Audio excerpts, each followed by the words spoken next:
अस्सलाम वालेकुम व्यूअर्स, उम्मीद है आप सब खैरियत से होंगे। आज मैं आपके लिए बहुत ही ज़बरदस्त रेसिपी लेकर हाज़िर हूँ। चलिए जी शुरू करते हैं। बिस्मिल्लाहिर्रहमानिर्रहीम। सबसे पहले मैंने एक ग्राइंडर जग के अंदर ली है कुछ सब्ज़ मिर्चें, एक प्याज और ये थोड़ा सा धनिया भी इसके अंदर ऐड करके इसको मैंने इसका पेस्ट तैयार कर लेना है। अब ये तकरीबन 1 किलो के करीब ये चिकन है। इसको ये देखिए इस तरह से अच्छी तरह धोकर साफ़ कर लेना है और इनको इस तरह से कट्स लगा लिए हैं मैंने। जो बड़े पीसीज हैं आप उनको कट्स लगा लें, नहीं तो बाकी जो आम पीसीज हम लोग जिस तरह लेते हैं उसी तरह के साइज़ हैं। ये पेस्ट मैंने ये देखिए इस तरह से बनाकर इसको तैयार किया है। ये सब्ज़ चटनी वाला जो चिकन है बहुत ही मज़ेदार और बहुत ही टेस्टी बनकर तैयार होता है। और इनको अब हम तमाम जो मसाला है इसको अच्छी तरह से हम इसमें चिकन को इसके अंदर हम मैरिनेट करेंगे। ये अच्छी तरह से स्पैचुला के साथ इसको मिक्स करेंगे। तमाम जो हरा मसाला है और ये जो ग्रीन चटनी सी मैंने बनाई है तमाम चिकन के पीसेस को अच्छी तरह से लग जाए। और वीडियो को आप एंड तक देखिएगा ताकि आपको तमाम जो मालूमात है वो मिल सकें।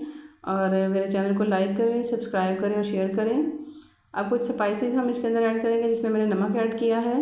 इसके अंदर आप लाल मिर्च ऐड करेंगे और लाल मिर्च के बाद ये मैंने थोड़ा सा इसके अंदर मैंने ये चाट मसाला ऐड किया है। ये थोड़ा सा लहसुन पाउडर है और इसके बाद कसूरी मेथी ऐड करेंगे। और इनको हम अब अच्छी तरह से अब मैंने इन तमाम मसालों को अच्छी तरह से मैंने मिक्स कर लेना है। ये देखिए तमाम ये जो मसाले हैं इसको अच्छी तरह हमने चिकन के साथ जो चटनी पहले लगाई थी उसको हमने लगा के कुछ देर के लिए 15 मिनट के लिए रखेंगे। और उसके बाद ये तमाम जो स्पाइसेस हैं इनको लगा के मैंने तकरीबन आधे घंटे के लिए हम इसको इस तरह से मसाले लगाकर छोड़कर इसको रख देंगे। और जब तकरीबन इसको 15 मिनट अब हो चुके हैं, अब हम इसके अंदर कॉर्नफ्लावर ऐड करेंगे। ये तकरीबन 3 से 4 चम्मच कॉर्नफ्लावर मैंने इसके अंदर ऐड किया है। और इसको हमने अच्छी तरह से ये देखिए इस तरह से तमाम चिकन को अच्छी तरह से हमने इसके अंदर मिक्स कर लेना है ताकि तमाम जो हमारे चिकन के पीसेज हैं इनको कॉर्नफ्लावर जो है वो अच्छी तरह लग जाए। आप एक पैन में ऑयल गरम करेंगे। ये देखें ऑयल मैंने मीडियम टू लो फ्लेम पे हमने ऑयल गरम किया है।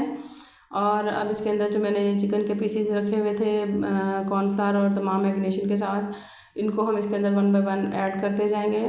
और ये हमारा चिकन जो है बहुत ही टेस्टी, बहुत ही लाजवाब ये रेसिपी है। सब्ज़ और हरी चटनी के साथ चिकन रोस्ट आप ये बना कर खाएँ, बहुत ही टेस्टी, बहुत ही मज़ेदार ये रेसिपी बनती है।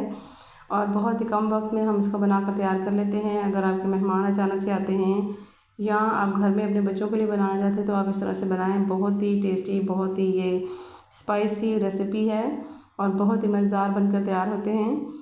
ये देखिए इसको हल्की फ्लेम पे हमने फ्राई करना है। फ्लेम हमने हाई ज़्यादा नहीं करनी ताकि जो हमारे पीसेज है वो अंदर से अच्छी तरह पक जाएं और जो बाहर से जो ज़्यादा ब्राउन ना हो और अंदर तक इनको अच्छी तरह पकाना है, इसलिए फ्लेम हमारी दरमियानी होनी ज़रूरी है।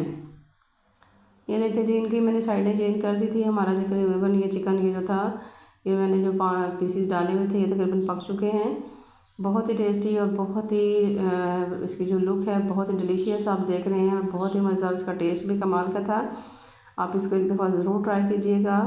और ये देखिए तकरीबन हमारे ये तमाम पीसेस जो हैं फ्राई हो चुके हैं। अब हम इन्हें निकालेंगे ऑयल में से, हम इनको निकाल लेंगे। ये देखिए इतना हम इनको फ्राई करना है ताकि जो तमाम हमारे जो पीसेज हैं वो अंदर तक सॉफ्ट और बिल्कुल मक्खन की तरह मुलायम जो है हमारा चिकन बिल्कुल तैयार हो चुका है। आप इसको एक दफ़ा बना कर देखें, इंशाल्लाह आप बार बार बना कर खाएँगे। आप बच्चों को लंच बॉक्स में दें। अगर आपके मेहमान हैं आप उनके लिए बनाएं, इंशाल्लाह आपको ये रेसिपी बहुत पसंद आएगी। ये देखिए तकरीबन तमाम पीसेस जो हैं वो मैंने अब निकाल लिए हैं। इसी तरह जो बाकी जो हमारे जो थे पीसेस वो अब हम वो भी बाकी ऑयल में ऐड करेंगे। ये देखिए ये तमाम जो सेकंड बैच था वो भी मैंने इसके अंदर ऐड कर लिया है और तकरीबन ये भी फ्राई हो चुके हैं। ये देखिए जी फाइनल लुक इसका बहुत ही टेस्टी, बहुत ही ज़बरदस्त रेसिपी। इंशाल्लाह हम फिर मिलेंगे किसी नई रेसिपी में। अल्लाह हाफिज़।